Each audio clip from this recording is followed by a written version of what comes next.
G'day, Paul, and welcome to our guest, Tracey Gaudry. G'day, Tracey. Hi, Simon. Hi, Paul. Great to be here. There'll probably be a bit of pain, a bit of hurt, but there'll be lots of fun as well, I'm sure.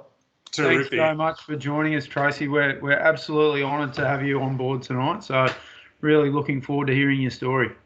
Very much. And look, Tracey, it does your career no justice at all by running through a quick summary, but just to our audience out there, 2 Olympic Games, Commonwealth Games, AIS scholarship holder, multiple national titles, both in the road race, the time trial.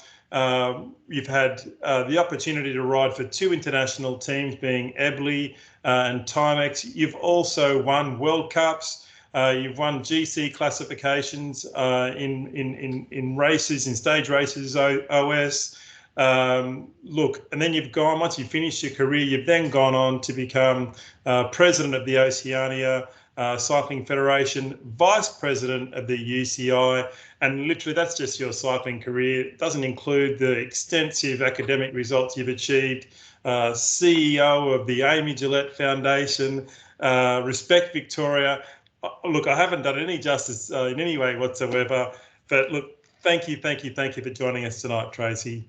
Awesome. We all still throw a leg over the bike the same way. That's all I can say. We do indeed. You know? And do you remember the first time you put yours over a bike? I do. There's lots of first times when you think about childhood and then teenagehood and adulthood. I remember as a child, I'm a born and bred country kid, and I was born in Gippsland, Victoria, so way out east. It's pretty remote out there. Lived on a farm. First school had 12 kids in it, so the absolute, countrified version of living. Wouldn't trade it in for anything. Before I hopped on a bike, we were making our own go-karts, and I was 4, and our big brothers would push me down the hill and I'd end up in the blackberry bushes, and that was everyone's fun because, the little sister was, she copped it. But the bike, so trading 4 go-kart wheels, probably 2 actually by the time they gave it to me to ride.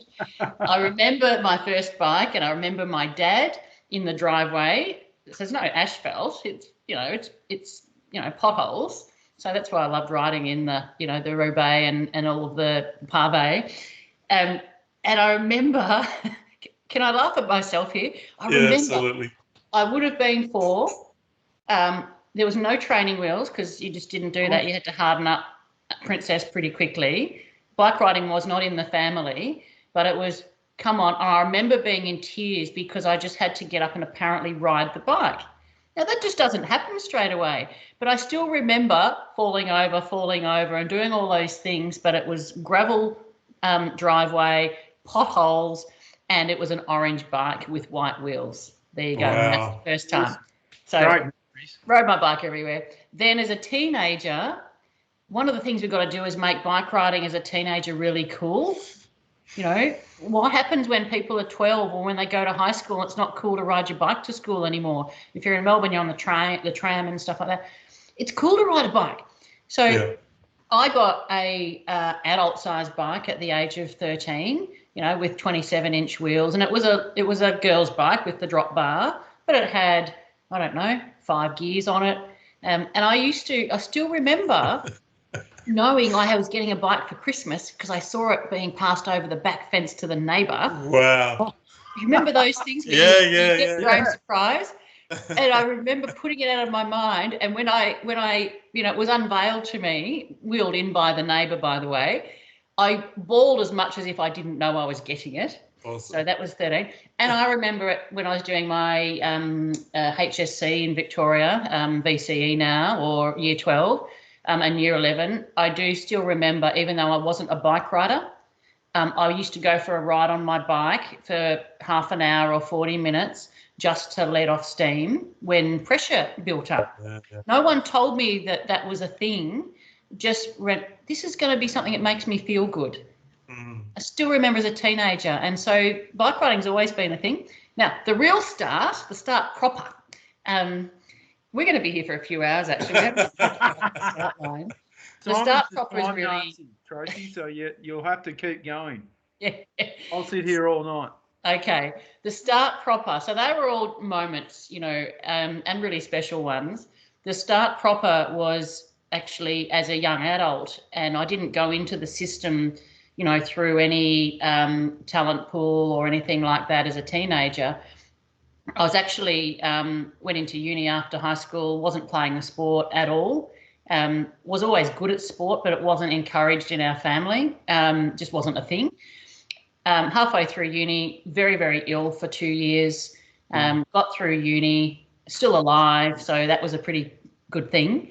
And I was working, finished 2 degrees, doing my master's degree already. Being that's extraordinary. Sort of keep on going, and about a year into working post uni, on halfway through my 3rd degree at the age of 22, working full time, I went, "What on earth are you doing? You're going to be in the grave again, or nearly in the grave, like you were when you turned 20."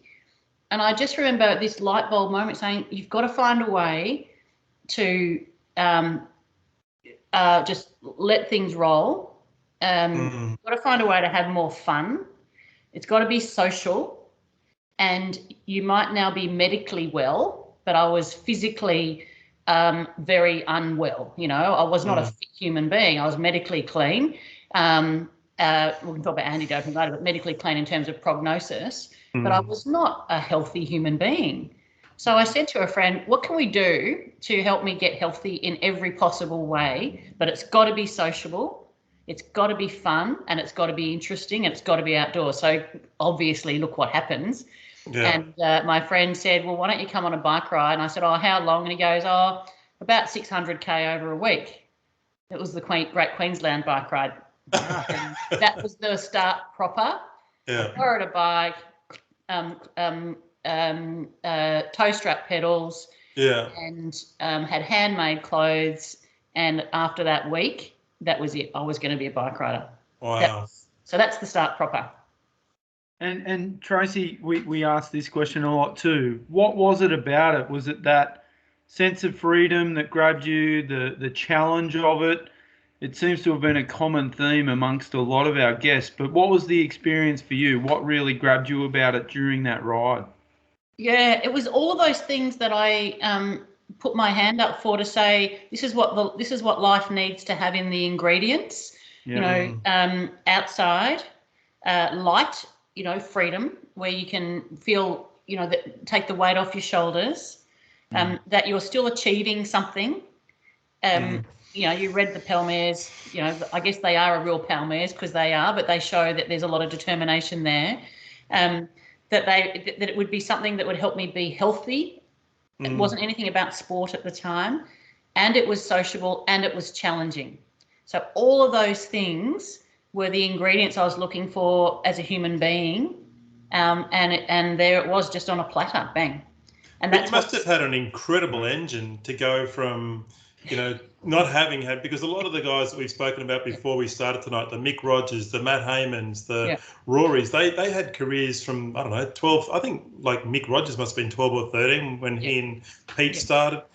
So you must have had an incredible engine to have come into it at 22. I had a gymnastics background, and a lot of sport athletes do.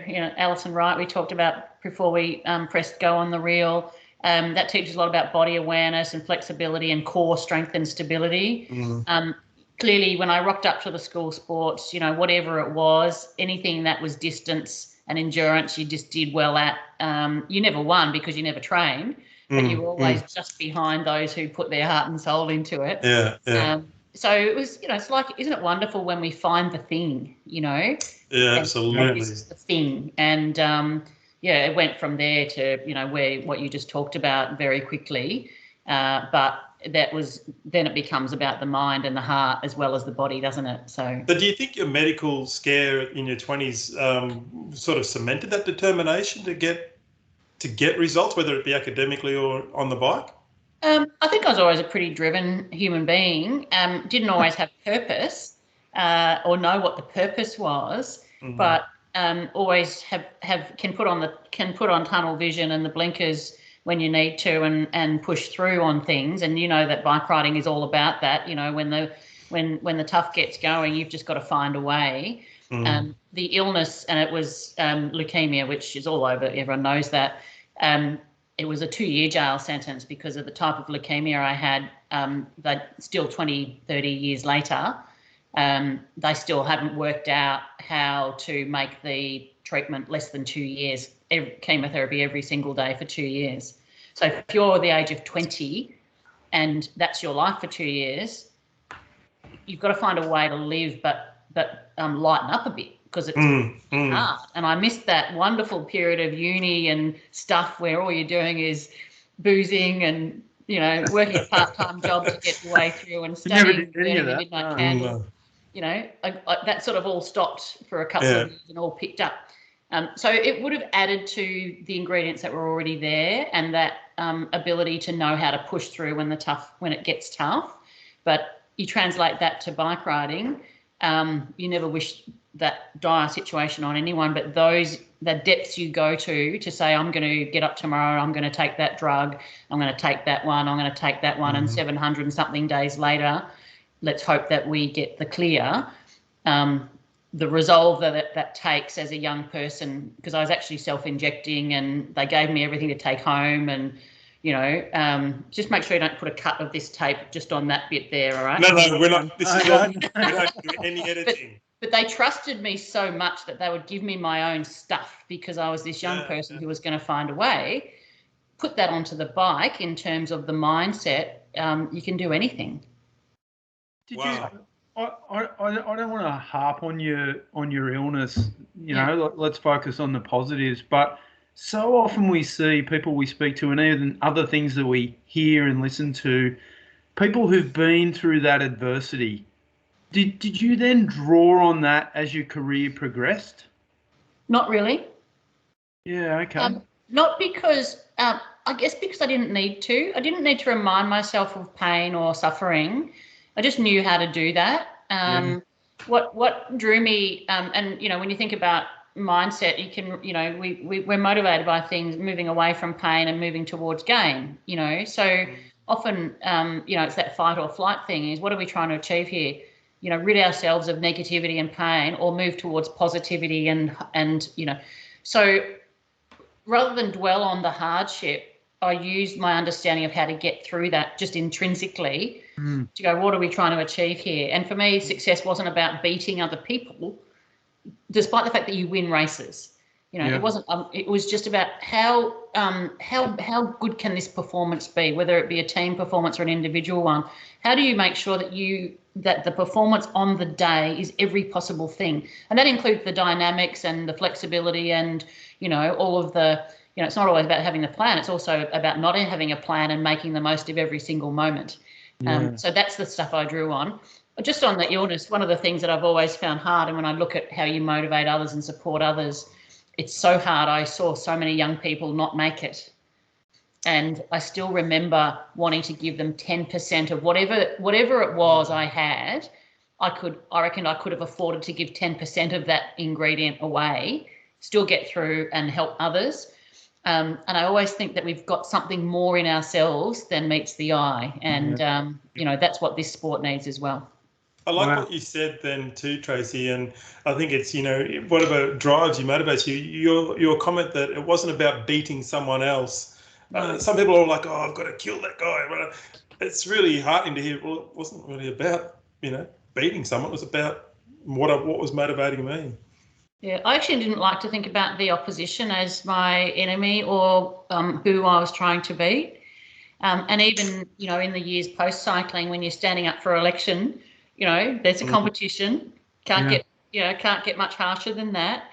The minute you thought about the person that you were beating a person, I humanize people too much. I don't want anyone to lose. But at the same time, you want to put your best foot forward, and you want your capabilities to contribute.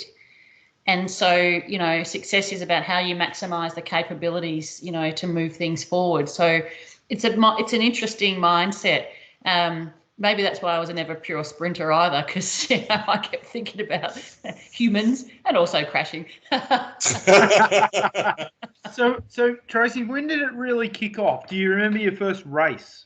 Yes, I remember my first race. So I started riding 1992, a few months after Kathy Watt won the Olympic Games. Wow. And that wasn't the driver. It became an inspiration, but it wasn't the impetus. It was the life piece. And I remember getting home from that week of riding. Don't know how you can do that. And then I said, okay, I need to go and buy a bike. And everyone looked at me and went, my gosh, here she goes, But a few went, oh, she's serious. So I went and bought a racing bike straight away as a young person with, using my money and going, I'm buying one straight up. The local crew, I was living in Geelong, they very quickly went, okay, we're going to take her seriously. And it just so happened that another wonderful woman had recently retired, and that was Donna Ray Zelensky. Yeah. And Donna Ray rode in the World Championships in probably 1991, one of the pioneers of women's cycling.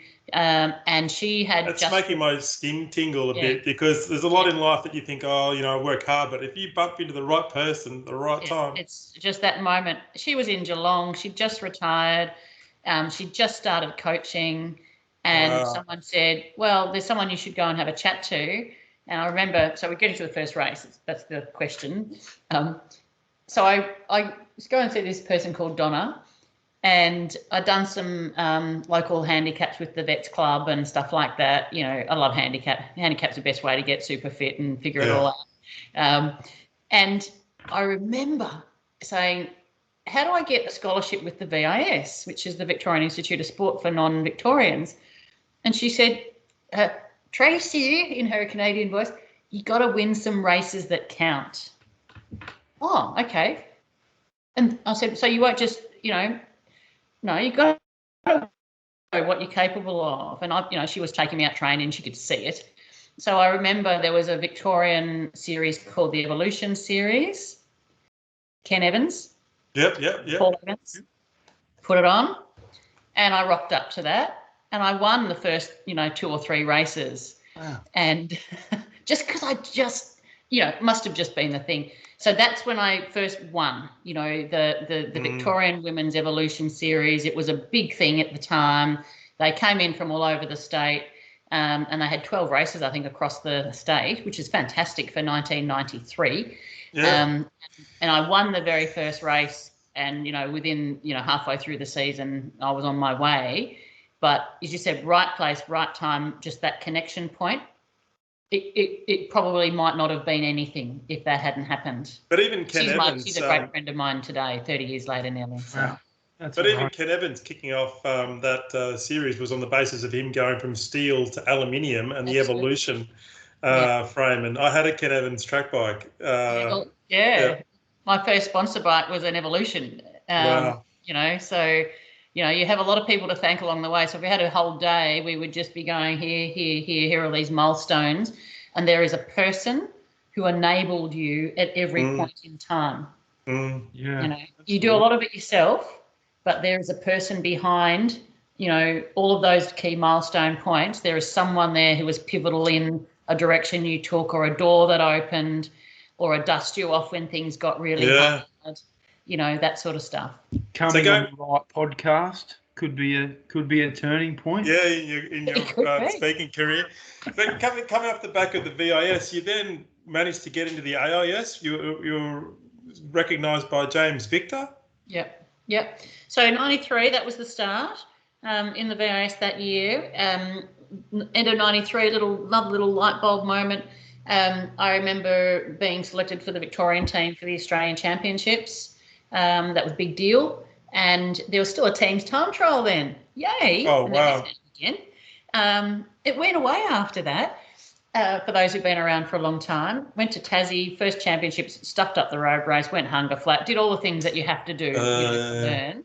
Yeah. Rode in the team's time trial, and Kathy Watt was in the team, and, I ended up having a really good race. We didn't win. And then the next year was Commonwealth Games year, and I was doing my masters and working full time and racing and training.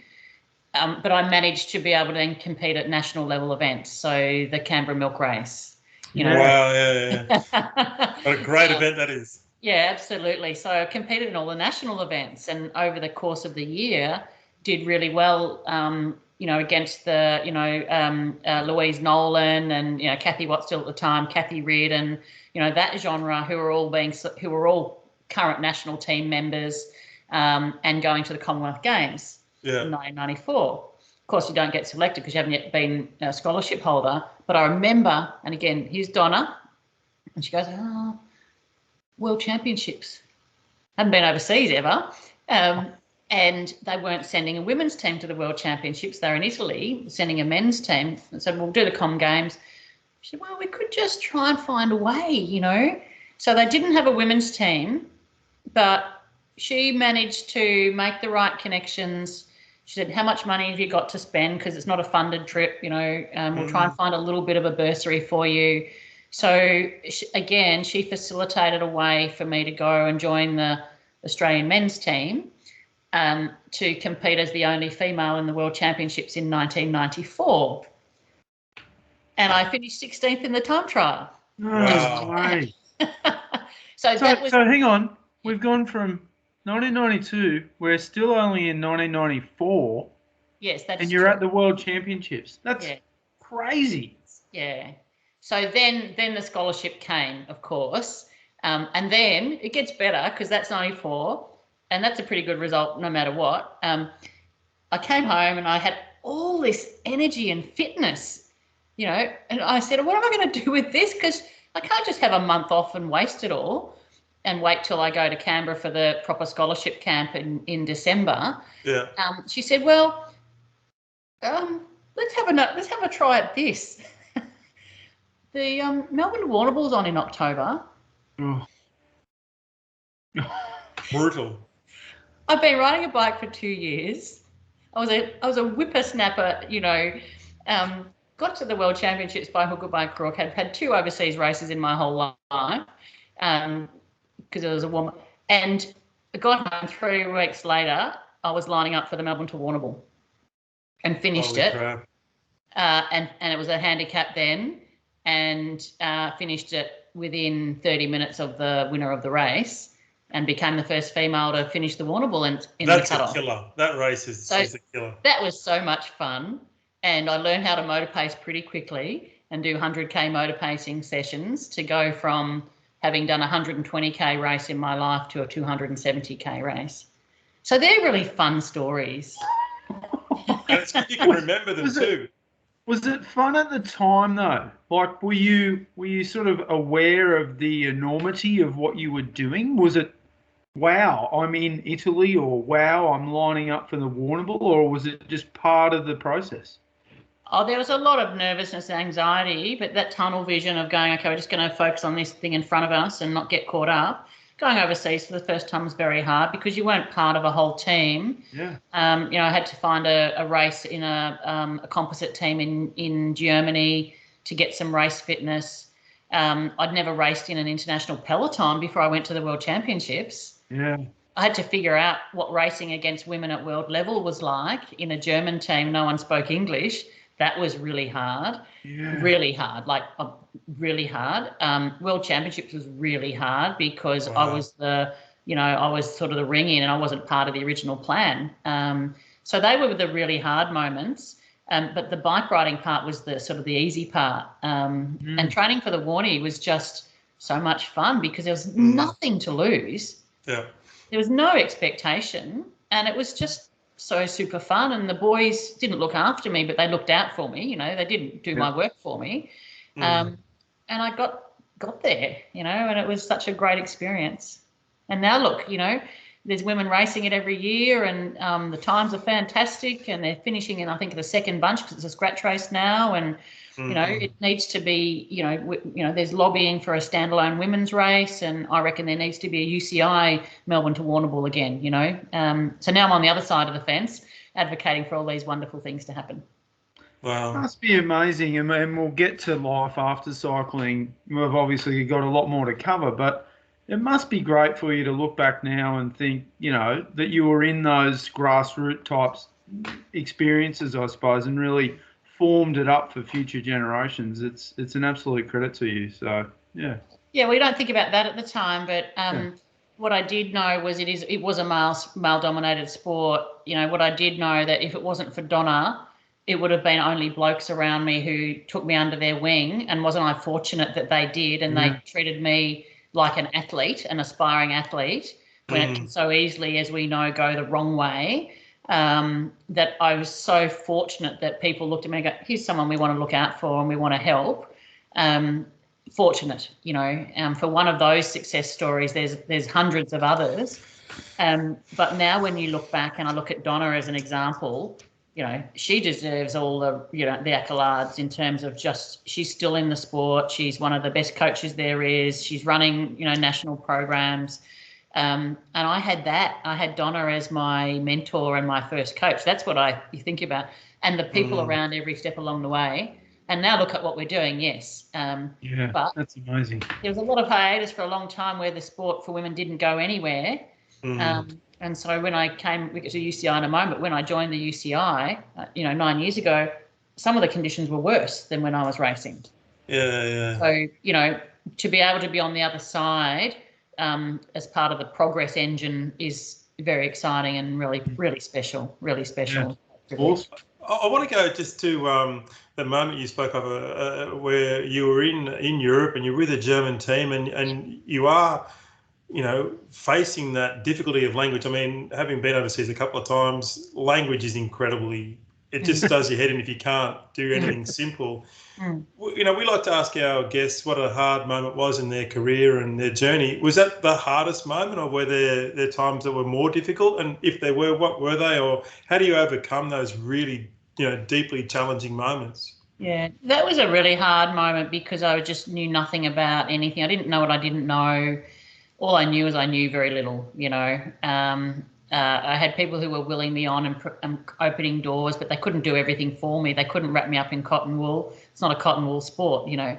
But I remember flying to Germany, not knowing, you know, who the person that was going to pick me up at the airport looked like. I was being billeted out in a house. I went, what if this goes pear-shaped? You know, what if they're, what if they don't respect who I am as a human being? What if I can't train? Little basics. What if I can't get the food I need to eat? You know, then, gee, how do I get from West Germany to East Germany? You know, and I'm staying in West Germany, but the race was in East Germany. You know, a 9-hour drive away. So that, you know, driving me, and there was, you know, cars and trailers and whiplash and cars and trailers, and I'm relying on a person to drive me 9 hours away who I don't know. They were the scary moments. And then when you rock up to the race, you're a nobody. You are an absolute nobody. Well, it was all Jeannie Longo back in the day, wasn't it? Yeah, it was Longo. We'll talk about her because Judith Arndt and Ebley, the team I was on, that was Longo's team. So I rocked up. Not only were you new, and you're a rider in a team as a composite rider to fill a spot, so you were a nothing. You were not there for anyone to look up to. You know, you were filling a spot. They happened to have one. You should feel grateful. Earning, you know, they were nice 20,000 a year, or sorry? Were you earning 20,000 a year, or? Well, at that stage I was earning nothing, but when I became professional, I was, you know, able to negotiate, so I did all right, relatively speaking, and I'll talk about numbers later. But that's a hard moment. Other hard moments are, let's be honest, we'll go for a couple. You know, crashing the Olympic Games.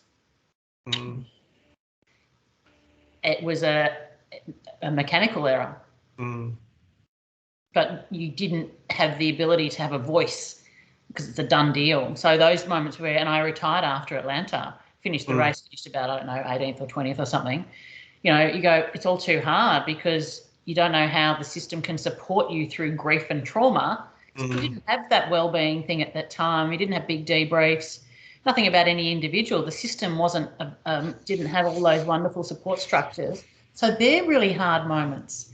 You know, moments that the world thinks should be the high point of your whole life were the most distraught and soul-destroying points. So they're the ones which always sit there in the pit of your stomach a little bit. But then you flip that around to, you know, winning the Montreal World Cup when you've raced for 30 days straight, and you by hook or by crook get from Europe to Canada to do a race because you know you've just got to be at that race.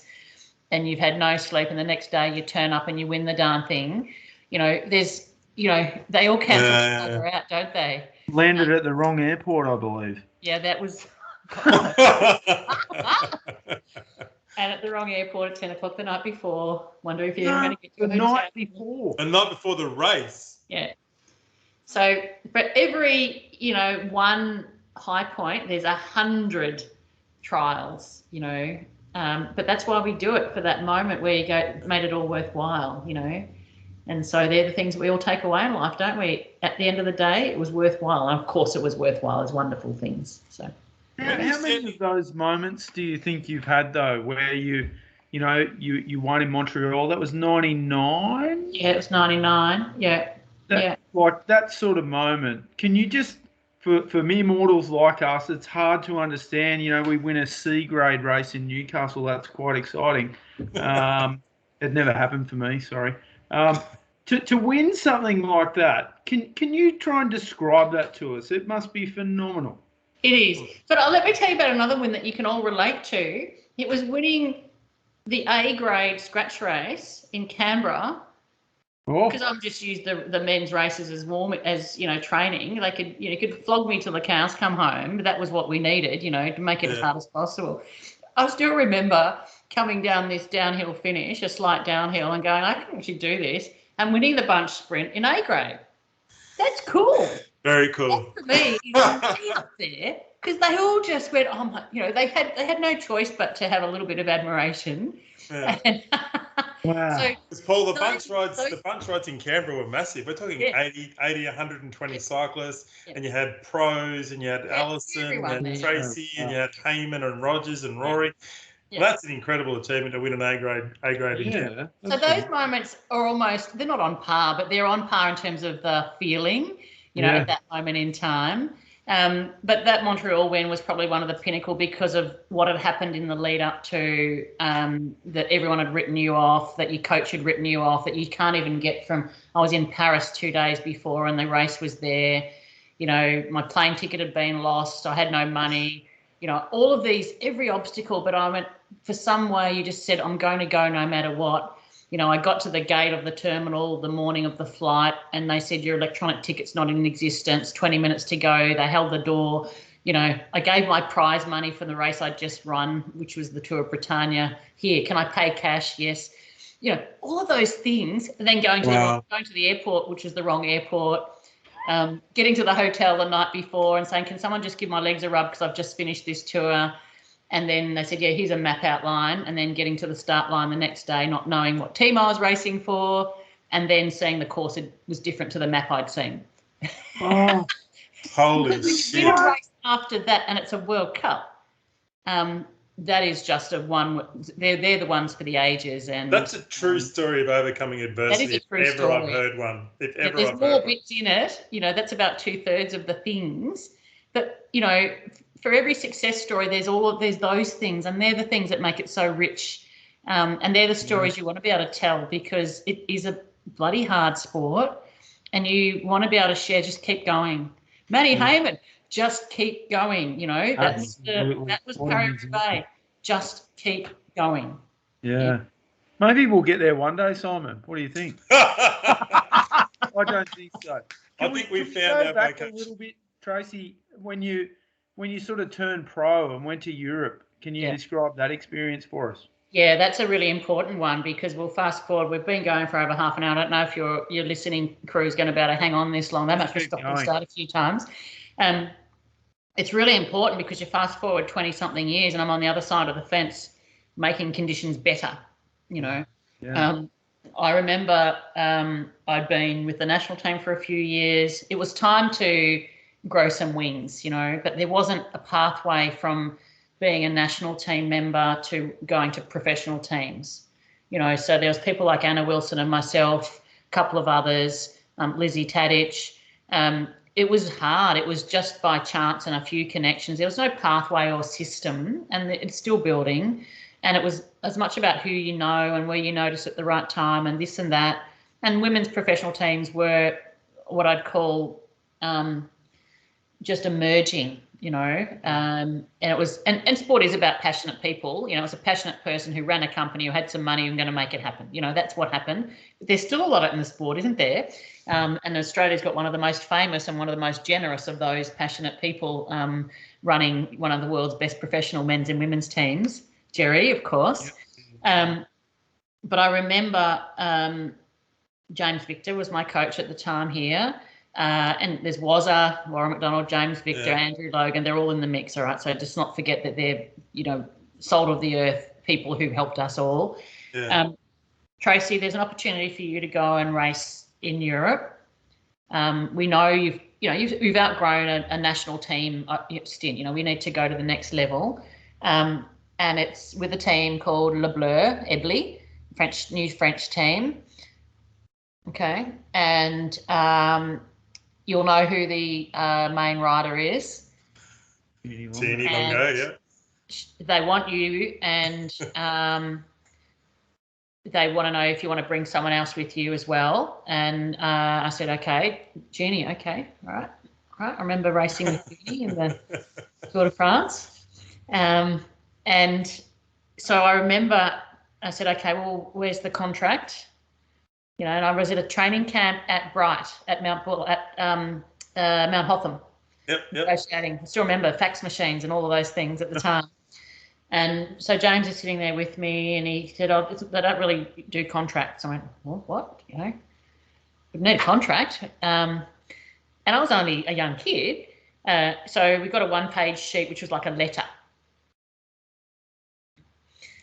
So there's no conditions or no welfare or no insurance. You know, no, none. It was a one-page, you know, or thereabouts.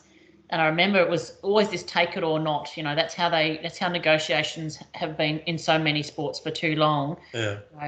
You feel privileged to have this contract because it's not going to last very long. Take it now or it'll go away, you know. And I remember just looking at it and saying, okay, I think the way I'm reading it is Jeannie will show up to some races when she wants to race, and she's the brand name.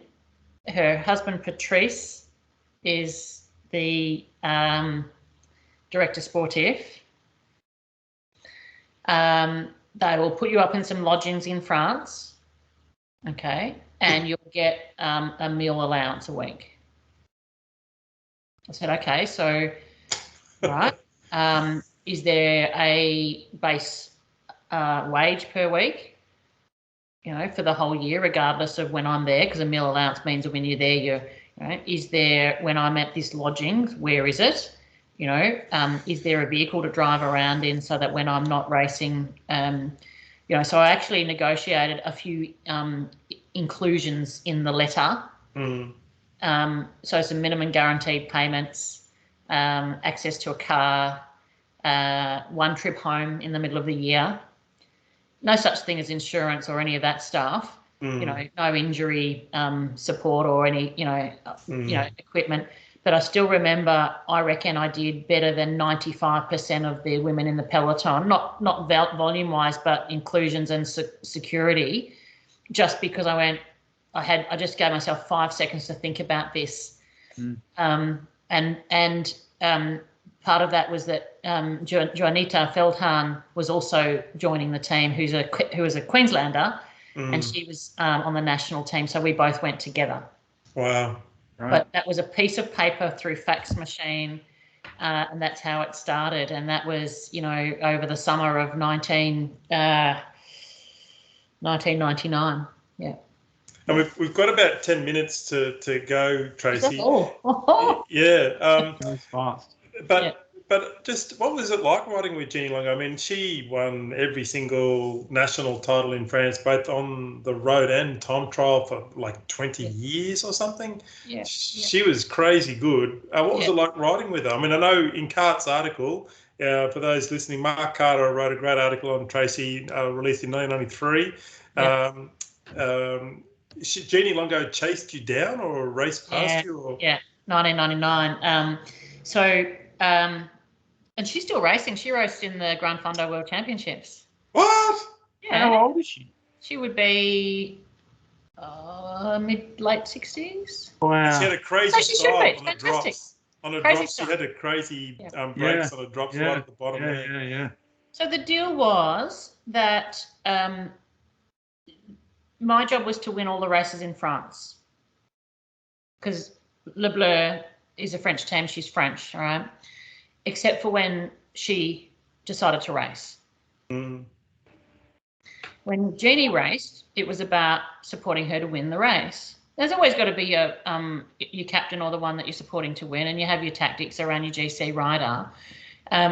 But the pressure on me for the rest of the year was extraordinary. To get to race fitness, to get to race weight, to do all of those things. And there was sort of not this consideration of what downtime looks like and what, so I'd be raced. The story that was written, there was a race, it was called Trophy d'Or. It's a very prestigious race in sort of the central north, slightly west region of France, beautiful region. And it was a really important region for Ebly, the team. And Jeannie was racing in that team. It's live. I mean, this is public news. And it was a 5-day stage race. I was in great form. Jeannie was in great form. And the first day, I was in a breakaway with the national team was in the breakaway too, because the Australian team raced. Oh, wow. James was saying, Tracey, can you help? What are you doing with Alison? Was in the break with me, Alison Wright. I said, we've got a race to win. I'm racing for Ebly today. Yeah. So, you still help your comrades out and keep them, we all helped each other because we loved each other. Yeah. I won the race that first breakaway day. So I was in the lead by a lot, particularly by the time we got to mountains, and the break I was in was a flat rider break, There was a day, 2 days before the finish, which had really sharp, steep climbs. And they were perfect for Jeannie. And I still remember I got over most of them. I'm a climber, but not a 12% climber, if you're sitting around 57 kilos, someone who's 50 kilos is going to get you when the climb gets to 12%, for the same level of fitness. That's just what happens, isn't it? And I remember a little tiny break went up the road, which I'd normally get back on the other side very quickly.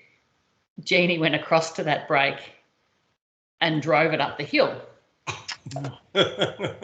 So the race goes away. I'm in the front chase bunch. There's 3 away or 4.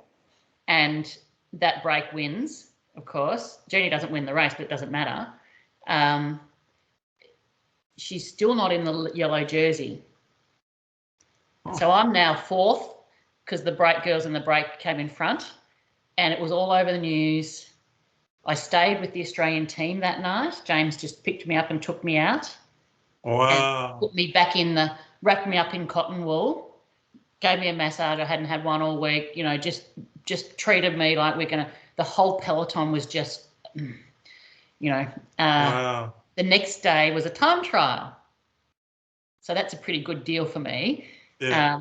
And so I remember, I think I was 30 seconds in front the day before, then I was 40 seconds behind as a result of that break. So I had to make up 40 seconds in a 20K time trial. We're going to use up our 10 minutes, but bike riders will love this story. Good. So I had to make up 40 seconds in 20K. And when you're in a world-class field, a month out from the World Championships, everyone's on fire. You had the Lithuanian twins and all the superstars there. And I remember, and everyone's looking at me going, well, this is going to be a big ask. But everyone was on my side. Even my opponents were on my side. So I did the warm-up, and you do a whole lap in a warm-up for a 20K time trial. Yeah. And it just was that day where the wheel of it all worked. And, I won the time trial, but winning didn't count. I won it by, a lot. Probably a minute over the second place GC rider, and I was back in yellow after that. And then I was in the lead by 20 seconds, and anyone could have got me on the last day. I think it was only 10 seconds. It was really close. It was so close that people needed to go and try and get you, But I got attacked by everybody. But about 2/3 of the way through the race, on the last stage, all of those teams who could possibly have positioned their rider and just dropped it. So we're going to go for the stage win. I was supported to finish the race, in the front bunch. That's a true story. That's incredible. So clearly, at the end of that season, we know which team I didn't re-sign, sadly, because it was the best racing year of my whole career. I ended up third in the world that year. Stand out for you. Stand out, third in the world. Sadly, and when I went to Timex, I never got back to that level. And the European lifestyle and racing and that environment was the right environment for me. Sadly, you couldn't walk past that. Very sadly, but that's a true story. It wouldn't be. How do we wrap up your career, Tracey, before we quickly move on to your life after cycling? Wrap it up as the opportunities come along in life where you just have to seize them. And my whole racing career was one of those, is seize the opportunity, because you never know when you're going to get another thing again that completes you as a person. And it moved me from an academic career where everything was laid out for me to take the moment. And I remember when I moved out from academia and working in a university, I was lecturing, I think, at a really young age. The dean of the School of Sciences said, "We're going to lose your brain. What a waste." I said, no, my legs will only have a certain lifespan. My brain will be here when I get back. So my career is, seize that moment and take that opportunity, because they're few and far between, and the rest will come as a result. Well, hats off on an amazing career, and we always get, it's hard to condense it into such a short time frame, but you've also had a huge career post cycling. Can we try and condense that into a couple of minutes? You've probably done more since then. Look, let's just spend about 10 minutes, because I think, to do it justice, let's spend another 10 minutes because, what a fantastic journey to have gone from the very start, where cycling and women in cycling wasn't really recognised, to where we are today. And I think, Tracey, you can take some of the credit for that in your role as president and vice president. So, really keen just to hear your thoughts on where women's cycling is today and your part in that. Yeah. So, second part, and in between, I was the CEO of the Amy Gillett Foundation, so it was all still about the bike and what it does for human race and people. And when I was working, I always remember that when I built all my skills in management and business development and operations management, I'm going to turn those skills working for, and turn them into working with organisations that have a strong purpose outcome. So here we are. When I stood up for election at the UCI, cycling was in a big world of hurt. Make it really quick. The Lance Armstrong reasoned decision had just come out. There was anarchy everywhere. Cycling in Australia was in a bit of hurt, but globally, cycling's ethics and integrity was completely broken and under question. So I remember I wrote to the Australian Sports Commission, I wrote to Cycling Australia, and I wrote to ASADA, Sports Drug Agency. I just thought, I'm going to get off my backside, and rather than sit on the outside and throw rocks at something I love, I'm going to write. So I wrote to them all, and I was a nothing, sorry, as an athlete, but as a person in, I had no Pell Mares in administration. Said, I'm here to help.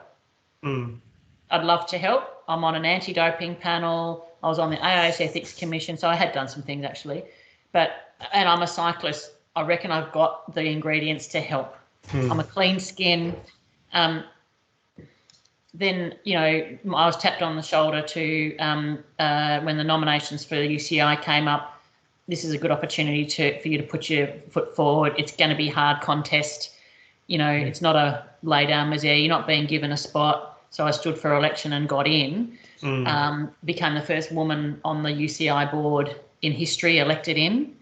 So then that next journey, so all that resolve and that resilience that we learnt and we knew we had, it was back in spades what you had to do to be able to find a way. So it was a whole new, career in just overcoming hardship. And that type of hardship was almost harder because your enemies are unknown and the problems were unknown and there was no one, I had Donna beside me as an athlete. I had no version of that mentor in that world of politics. No one had done any of that before, so you had to chart your own course. And again, you'd seize moments. vice president. I reckon it's going to be a good look to have the first female on the board to be the vice president. So put your hand up. Take a huge risk, pay off. But I like what you said in an article with Rob Arnold. You said, on the bike I learned politics in that team environment, and you took that politics, that experience into the world of cycling admin. Yeah. So I came in and I happened to have some champions around the room, all blokes who went, no, this is time, who have to gather respect really quickly, just like in a peloton, or you'll just get shunted out the back and you'll get closed in or put in the gutter. It's the same, just different environment. And you've got to build troops around you to be part of your support base. So you're not always the one in front driving the agenda. We got the Women's Commission off the ground. And then that was the start of the pathway we would take, in that we had a dedicated focus. I had support, I had budget, I had people around the world, and we over the last 9 years have gone from women's cycling not really going anywhere over a 20-year period to, a couple of hundred races around the world, a world tour, a pro series, a continental series. We've got fully professional teams where we wrote the conditions in the contract. And if you haven't been on the wrong side of a contract, you don't know what to put in it. We've got all of that now. The women's professional wages are nearly at the same level as men's pro Conti teams. So you've got to start. You can't get all there at once, and that's the frustration. And I'll take that. But you can blow yourself up by trying to take, one step to equality. But if you've got a pathway, you'll get there. We've earned the respect of that. We've got broadcast. We've got women, Marianne Vos is a superstar, no matter what gender she is. You've got her profile now applauded, around the world, as opposed to the niche people who knew her. So that's been a really rewarding but equally as challenging time. And I stepped off the board of UCI just a few months ago after nearly 9 years, because you can only do so much for so long. Plenty of others coming through now. This part of the world is really well represented. There's now 6 women on the board of the UCI as opposed to 1. So a lot of what you do pays dividends downstream, and it'll never be your name that did that thing, but all that investment pays off later on. And when you can see 6 women on the board, a third of the board is women, and you were the first one in 115 years. That's amazing. You've now created a platform, and it wasn't just gender, it was lots of other things. We've got 2 world tours in Australia. We've got the Cadel Evans race, the racing was on its knees. All of those Women's Paris-Roubaix, which this year. Paris-Roubaix, yep. Incredible. Amazing race, yeah. These things are none of them are overnight successes, and there's many, many hands that make light work. And at the same time, it takes a dedicated few people who are going to say, we're going to keep going and build support until there's no reason why not to anymore, So a lot of people contributed to the progress, but I have had a role to play, in that journey. And now I'm creating some more space and riding my bike more. There you go. Yeah, good stuff. And it still gives you the same feeling today as it did when you first started? It does. And for listeners, before we turn the screen on, in Melbourne, it's been, 19 months of nearly 21 months of coronavirus. Last year, didn't ride my bike at all. And my well-being was very poor. Working hard and running organisations and 3 teenage kids does that to you. At the end of the year, I went, you know what, the ingredient that I've let myself neglect is all those reasons why I rode a bike. And literally at Christmas time, I went, no, this is how it's going to be. At least 5 hours a week on a bike. Nothing like 35 hours. It's going to be 3 outside rides a week. It's going to be Zwift. So hats off to Zwift. This winter, and we've had the lockdown in Melbourne all winter again, and chalk and cheese. Good. If I don't ride my bike for 2 days, I reckon my teenage kids open the door and say, "Get on your bike, Mum." That's right. Yeah, it's awesome. It is the panacea. It is like the elixir of wellness. And isn't that wonderful that we have that? I have the bike to thank for wellness. It's great. That's awesome. Wow. I don't have any more. I'm blown away. What an amazing story. You've really blown my mind, Tracy. I absolutely take my hat off to you. You're such a pioneer, and to do what you've done you're an outsider coming from Australia in women's cycling, which wasn't well recognised. Your determination, the adversity that you've been through in the past, and really use that throughout your career. Yeah, it's an absolute credit to you. Well done, and a great life after cycling and still making a contribution. So thank you so much for sharing your story. Absolutely an honour for us to sit down with you. So thank you so much for your time. Well, I hope some listeners take something in terms of what's possible. And we all, if we just give a little bit into the pot, how much richness that, whatever that is, and some of it's visible and most of it's not. And we're all capable of making a difference. That's all I'll say in response. And it's been a great journey. So thank you for having me to share. Oh, yeah. Look, thank you so much, Tracy. And I really hope that for all of our listeners, that they hear, listen to what you have to say, and hopefully they can pick up on, tips or hints or, some aspect that will actually encourage them on their journey in cycling. And I really hope for the younger, I've got a daughter, I really hope for the younger female listeners that they can listen to this and say, oh, wow, it was quite different to what it is today. And I really hope that some of your story resonates with them and encourages them, to get on the bike. So, look, thank you so much. Cannot thank you enough, Tracy. Thanks, Simon. Thanks, Paul. Good stuff. Thank you so much. Thank Cheers. you.